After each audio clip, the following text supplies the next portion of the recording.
सभी दोस्तों का आज की इस क्लास में बहुत बहुत स्वागत है।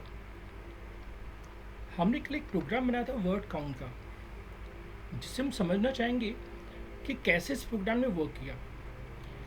तो हमेशा की तरह हम अपने इस फोल्डर में जा रहे हैं जो हमने क्रिएट किया है,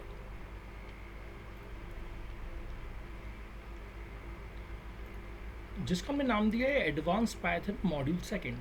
अब हमने इसे राइट क्लिक किया, कहा ओपन विथ कोड।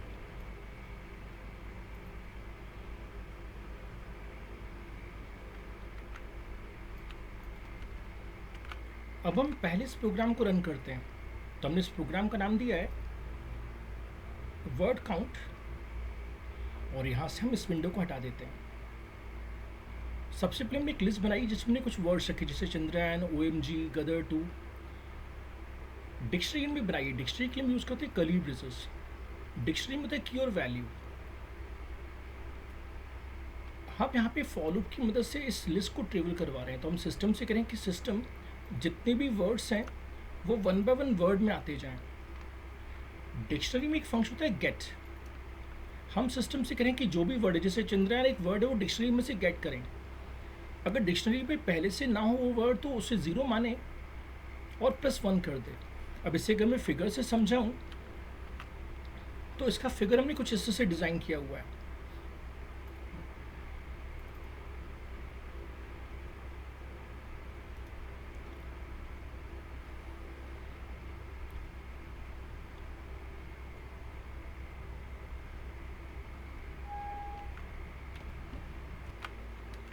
तो जैसा कि हम इस फिगर में देख पा रहे हैं, हमारे पास एक डिक्शनरी है जिसका नाम है फ्रीक्वेंसी। फ्रीक्वेंसी में होता है की और वैल्यू। फॉर लूप यहाँ से एक एक करके वर्ड लेता जा रहा है। जैसे उसने पहला वर्ड पिक किया OS। अब पहली बार OS नहीं था तो उसकी डिफ़ॉल्ट वैल्यू 0 यूज़ हुई और +1 परफॉर्म हो गया, तो यहाँ पे 1 आ गया। नेक्स्ट टाइम सिस्टम ने पिक किया DS। अब DS नहीं था तो उसकी बाय डिफ़ॉल्ट उसने वैल्यू 0 रखी और +1 कर दिया। सेम वैसे ही DBMS के साथ हुआ। लेकिन जैसे ही हमें नेक्स्ट टाइम ऑपरेटिंग सिस्टम मिला तो डिफ़ॉल्ट वैल्यू यूज़ नहीं होगी, बल्कि एग्जिस्टिंग वैल्यू में +1 हो जाएगा। अब यहाँ पे 4 बार ऑपरेटिंग सिस्टम है तो यहाँ पे 4 बार इंक्रीमेंट हो जाएगा।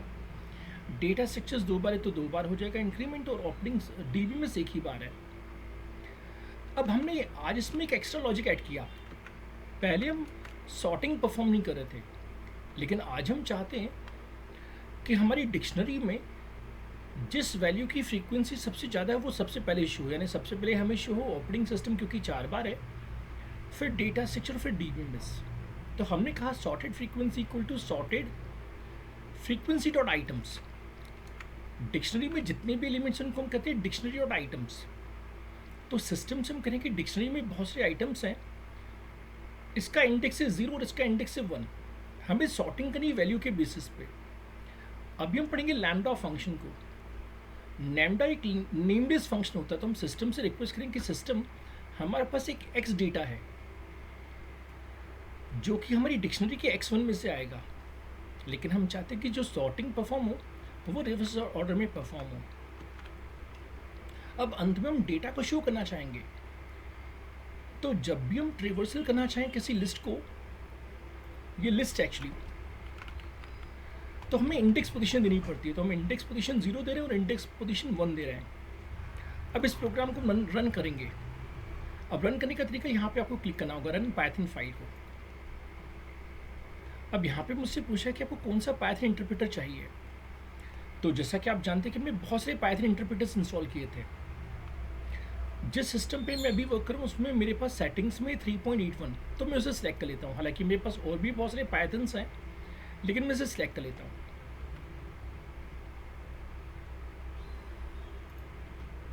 और हमें टर्मिनल विंडो में आउटपुट मिल जाएगा।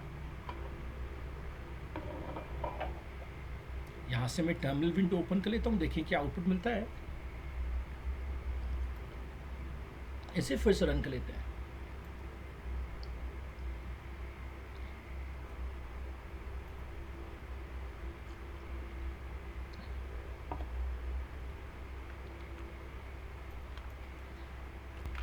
अब अगर हम देखें तो हमने डिफरेंट प्रोग्राम यहाँ पे रन किया है। हमारे इस प्रोग्राम में कुछ डिफरेंट वैल्यूज़ थी। आज हमने ऑपरेटिंग सिस्टम देखा, लेकिन हमने जो पहले प्रोग्राम बनाया था उसमें डिफरेंट वैल्यूज़ थी।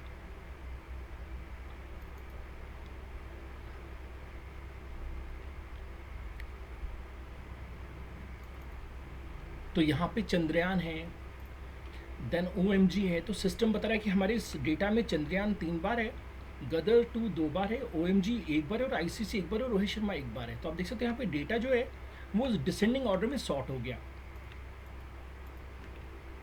अब हम डिस्कशन करेंगे दोस्तों लैम्डा ऑपरेटर के बारे में कि लैम्डा ऑपरेटर क्या होता है, क्योंकि अभी हमने जब सॉर्टिंग परफॉर्म की तो सॉर्टिंग में लैम्डा ऑपरेटर का यूज़ किया था। हम समझना चाहेंगे लैम्डा ऑपरेटर के बारे में कि लैम्डा ऑपरेटर क्या होता है। लैम्डा एक नेमलेस फंक्शन होता है, जैसे हम कहते हैं एनोनिमस फंक्शन, एक ऐसा फंक्शन जिसका कोई नाम ना हो। ये हमसे एक या एक से अधिक पैरामीटर्स लेता है, लेकिन कुछ सिंगल वैल्यू रिटर्न करता है। अभी लैम्डा वर्ड कहाँ से आया? मैथमेटिक्स में जब हम किसी इक्वेशन को रिप्रेजेंट करते हैं तो हम लैम्डा साइन का यूज़ करते हैं। जैसे अगर आपको मैं फिगर दिखाऊं तो हमने स्कूल लाइफ में पढ़ा था y=mx+c, जो कि स्ट्रेट लाइन की इक्वेशन है। तो टेक्निकली से हम लैम्डा एक्स से रिप्रेजेंट करते हैं कि अगर आप x की डिफरेंट वैल्यूज रखेंगे तो आपको y की डिफरेंट वैल्यूज मिलेंगी। तो उसको हम कहते हैं डोमेन जिसकी इंडिपेंडेंट वैल्यूज हों, और इससे कहते हैं रेंज जो किसी दूसरे वेरिएबल पे डिपेंडेंट हो। तो value of y is dependent on value of x and c। अब जितनी भी मॉडर्न प्रोग्रामिंग लैंग्वेजेस है सभी में लैम्डा का फीचर है, जैसे C#, एप्पल स्विफ्ट, जावा 8 और उसके आगे के वर्जन्स, पाइथन, जावा स्क्रिप्ट और टाइप स्क्रिप्ट, जो कि फेसबुक की प्रोग्रामिंग है। अब हमारे पाइथन में सिंटेक्स के लैम्डा को तो हमें लिखना पड़ता है लैम्डा, फिर वेरिएबल 1, वेरिएबल 2, वेरिएबल n, और फिर जो भी एक्सप्रेशन देना चाहें। यहाँ पे वेरिएबल 1 से लेके वेरिएबल n तक पैरामीटर्स जो कि इनपुट होते हैं लैम्डा के लिए, और एक्सप्रेशन में वैल्यू देता है। जैसे में इंटरव्यू में कहा जाएगा कि हमें एक लिस्ट दी गई है, हम चाहते हैं कि एक नई लिस्ट हम बनाएं जिसमें एग्जिस्टिंग वैल्यूज का स्क्वायर हो। पहले हम ओल्ड अप्रोच से डिस्कस करेंगे जिससे हम कहते हैं इम्परेटिव प्रोग्रामिंग।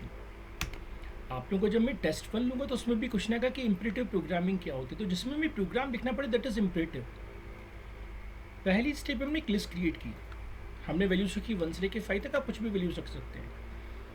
फिर हमने एक एम्प्टी लिस्ट बनाई जिसे आप सी में एरे कहते हैं। अब यहाँ पे मैं लिस्ट को ट्रेवल कर रहा हूँ, इसे मैं स्टेप 3 दे देता हूँ, इसे मैं स्टेप 2 कह देता हूँ, क्योंकि इसी लिस्ट में हम रिजल्ट को स्टोर करेंगे। अब हम ट्रेवर्सल परफॉर्म करें, हम सिस्टम से करें कि सिस्टम ए में जितने भी एलिमेंट्स हैं 1 बाय 1 आई में आते जाएं। अपेंड का मतलब होता है ऐड टू द एंड। हम सिस्टम से रिक्वेस्ट करें कि सिस्टम जो भी हमारी आई के लिए उसका स्क्वायर बी में स्टोर हो जाए। अब जरूरी कि हम स्क्वायर ही परफॉर्म करें, हम चाहें तो साइन थीटा, कॉस थीटा या जो भी फंक्शन आप अप्लाई करना चाहें वो अप्लाई कर सकते हैं। तो हाली फिलहाल मैंने यहाँ पे परफॉर्म किया हुआ स्क्वायर। अब हम ओरिजिनल लिस्ट भी प्रिंट करना चाहेंगे तो स्क्वायर लिस्ट भी प्रिंट करना चाहेंगे। तो चलिए इसको प्रोग्राम को रन किया जाए। तो यहाँ में एक्सप्लोरर में गया, और अगर हम ध्यान से देखें तो यहाँ पे 4th प्रोग्राम है, square of list without lambda. इसको हमने क्लिक किया, हम इस विंडो को हटा देते हैं। अब इस प्रोग्राम को रन किया जाए तो हम यहाँ से इसे रन कर सकते हैं। अब अगर हम देखें आउटपुट तो हमें ओरिजिनल लिस्ट दिख रही है 1 2 3 4 5, और स्क्वायर लिस्ट दिख रही है 1 4 9 16 25। अब कभी कभी हमारे दोस्तों को ये पावर शेल की इश्यूज आती हैं, तो आपसे रिक्वेस्ट है जैसे से डिलीट कर दीजिए।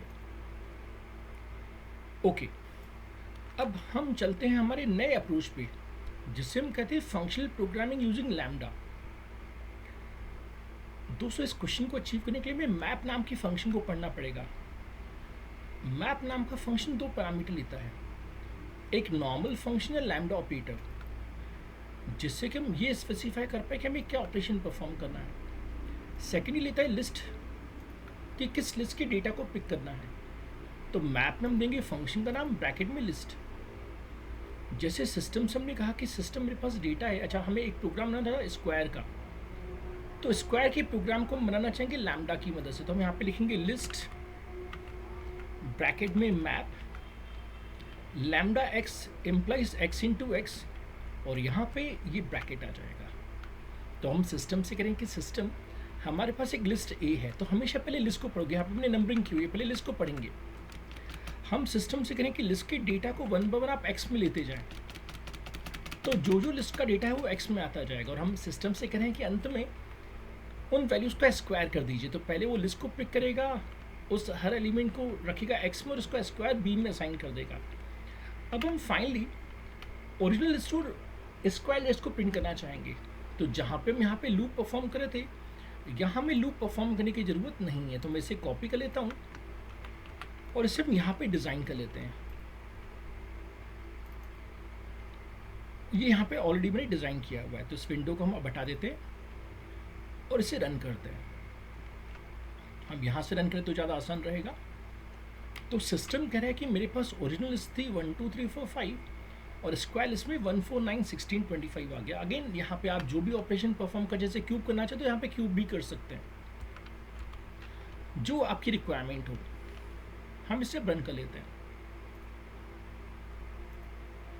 अब यहाँ पे मैं डेटा का क्यूब दिख रहा है, 1 का क्यूब 1, 2 का क्यूब 8, 3 का क्यूब 27। हमारे अगले प्रोग्राम में हम यूज़ करना चाहेंगे स्ट्रिंग का। तो अगले एग्जाम्पल में दोस्तों मेरे पास कुछ नेम्स की लिस्ट है और मैं चाहता हूँ कि जितने भी नेम्स हैं वो अपर केस में कन्वर्ट हो जाए। अब देखिए पिछला प्रोग्राम और ये वाला प्रोग्राम बिल्कुल सेम है। यहाँ पे भी हम लिखा है लिस्ट, हमें एक लिस्ट चाहिए, हम मैपिंग करना चाहते हैं। यहाँ पे लिस्ट का नाम, तो लिस्ट का नाम क्या है ए। हम चाहते हैं कि लिस्ट में जितना भी डेटा है वन बाय वन एक्स में आता जाए। जैसे पहले में स्क्वायर कर रहे थे, अब हमने यहाँ पे स्क्वायर ना करके एक्स डॉट अपर कर दिया। हमारे पाइथन में और भी बहुत सारे फंक्शन है, जैसे lower, capitalize, title, up, swap keys. तो अपर की जगह आप यहाँ पे कोई दूसरा फंक्शन भी ट्राई कर सकते हैं, जैसे लोअर। तो जितने भी अल्फ़ाबेट्स है वो लोअर केस में कन्वर्ट हो जाएंगे। हाल फिलहाल मैं अपर के साथ आप इसे रन करके दिखाना चाहूँगा। तो हमने यहाँ पे अगले प्रोग्राम को रन कर लिया। अब देखिए यहाँ पे हमने डेटा रखा और इसे हम रन करते हैं।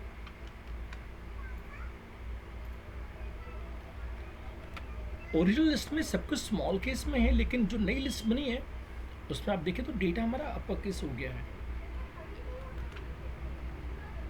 अब हम सीखना चाहेंगे नेस्टेड लूप। अगर आपने सी प्रोग्रामिंग सीखी हो तो सी प्रोग्रामिंग में भी आपने लूप सीखा होगा। तो सी प्रोग्रामिंग में हम कुछ ऐसा लिखते थे, हम लिखते थे for integer i equal to 1 से लेके i less equal to 5 i plus plus. फिर हम j का लूप चलाते थे for integer j equal to 1। अच्छा, ये सी प्लस में भी इम्प्लीमेंट किया जा सकता है। तो हम लिखते थे फॉर j इक्वल टू 1 से लेके j less equal to 5 j plus plus. अब यहाँ पर हम लिखते थे प्रिंट एफ, या कुछ लॉजिक लगाते थे इफ कंडीशन, जो कि अभी हम थोड़ी देर में लगाएंगे। ये कहलाता था आउटर लूप,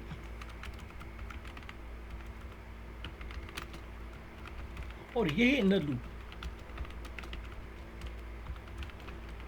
यहाँ पे लाइन चेंज करने के लिए हम लिखते थे स्लैश एन। अब जितने हमने ब्रैकेट्स ओपन किए उतने क्लोज करने पड़ेंगे। तो ये आई की क्लोजिंग है और ये जे की क्लोजिंग है। अब दोस्तों मुझे एक इंटरेस्टिंग पैटर्न ड्रॉ करना है, लेटर एस। जब भी हम किसी पैटर्न को सोचते तो हमें मैथमेटिकली सोचना होता है। तो जैसा कि अभी आपने देखा कि हमने आई का लूप चलाया 1 से लेके 5 तक, तो आई चलेगा 1 2 3 4 5। तो आई टेक्निकली रो को रिप्रेजेंट कर रहा है, जैसे ये आई इक्वल टू 1 है, ये आई इक्वल टू 2 है, ये आई इक्वल टू 3 है, और इससे से आई इक्वल टू 5 तक है। जे रिप्रेजेंट करे कॉलम को, तो ये कॉलम 1 है, कॉलम 2, कॉलम 3, कॉलम 4, कॉलम 5। अब मैं सोच रहा था कि मैं आप लोगों के लिए लेटर एस बनाऊँ। तो मैंने देखा कि लेटर एस में कौन कौन सी हॉरिजॉन्टल लाइन्स चाहिए। तो 1, 3 और 5 हम सिस्टम से रिक्वेस्ट करें कि जब आई इक्वल टू 1 हो, या आई इक्वल टू 3 हो, या आई इक्वल टू 5 हो, तो ड्रॉ हो लाइन। तो हमने यहाँ पे कंडीशन दे दी। अच्छा, इसी को देखिए हमने पाइथन में कैसे किया है, for I in range 1, 5 plus 1। अब समस्या क्या रेंज फंक्शन की, कि रेंज फंक्शन में आपको जहाँ तक जाना है उससे एक वैल्यू ज़्यादा देनी पड़ती है। जैसे अगर आप 6 देंगे तो 5 तक जाएगा, 5 देंगे तो 4 तक जाएगा। तो हमने सिस्टम से रिक्वेस्ट किया कि हमें 5 प्लस 1 तक जाना है, तो वो 5 तक जाएगा। इस लाइन की ज़रूरत नहीं, आप इस लाइन को हटा सकते हैं, इसकी कोई ज़रूरत नहीं है। हमें जे का लूप चलाना है, तो 1 से लेके 5 तक हम सिस्टम से करें कि सिस्टम जब भी i इक्वल टू 1 हो या i इक्वल टू 3 हो या i इक्वल टू 5 हो, तो उस केस में प्लस ड्रॉ हो। अब आप कहेंगे सर ये एंड इक्वल टू क्या है? बाय डिफ़ॉल्ट एंड की वैल्यू स्लैश न होती है, by default end equal to slash n, जिससे कि लाइन चेंज हो जाती है, means line will get changed after print. जबकि हम जानते हैं कि लेटर एस ड्रॉ करने के लिए लाइन चेंज नहीं होना चाहिए, ये सब एक ही लाइन में ड्रॉ होना चाहिए। तो हमने सिस्टम से कहा कि लाइन हमें चेंज नहीं करनी है। अब हमने हॉरिजॉन्टल लाइन तो प्लान की, लेकिन हमें वर्टिकल लाइंस प्लान करनी है। तो वर्टिकली जब j इक्वल टू 1 था तो हमें लाइन दिख रही है, और j इक्वल टू 5 था तो हमें लाइन दिख रही है। लेकिन अगर आप ध्यान से देखें तो हमें केवल तभी ड्रॉ करना है जब i लेस देन 3 हो। तो हम सिस्टम से रिक्वेस्ट करें कि सिस्टम ये लाइन तभी ड्रॉ हो जब j 1 हो लेकिन i लेस देन 3 हो। इसी तरह से हमने सिस्टम से कहा कि सिस्टम j इक्वल टू 5 पे लाइन ड्रॉ हो लेकिन तभी जब i ग्रेटर देन 3 हो। तो हमने यहाँ पे कंडीशन दे दिया कि या तो फिर j 5 हो लेकिन i ग्रेटर देन 3 हो, तो उन केस में प्लस ड्रॉ होगा। बाकी सब केसेस में स्पेस आ जाएगा, otherwise give space. And do not change line, and do not change line. हम जानते हैं कि लाइन कब चेंज होगी। Change line only when next value of i is to be used. हम सिस्टम से रिक्वेस्ट करें कि सिस्टम अब जैसे i के लिए 1 हो जाए और 2 हो जाए तो लाइन चेंज हो जाए, क्योंकि अगर हम यहाँ पे लाइन नहीं चेंज करेंगे तो सब कुछ एक ही लाइन में ड्रॉ हो जाएगा। तो चलिए अब हम इस प्रोग्राम को रन करते हैं। तो यहाँ से हम गए इस प्रोग्राम में और इसे हम रन करते हैं।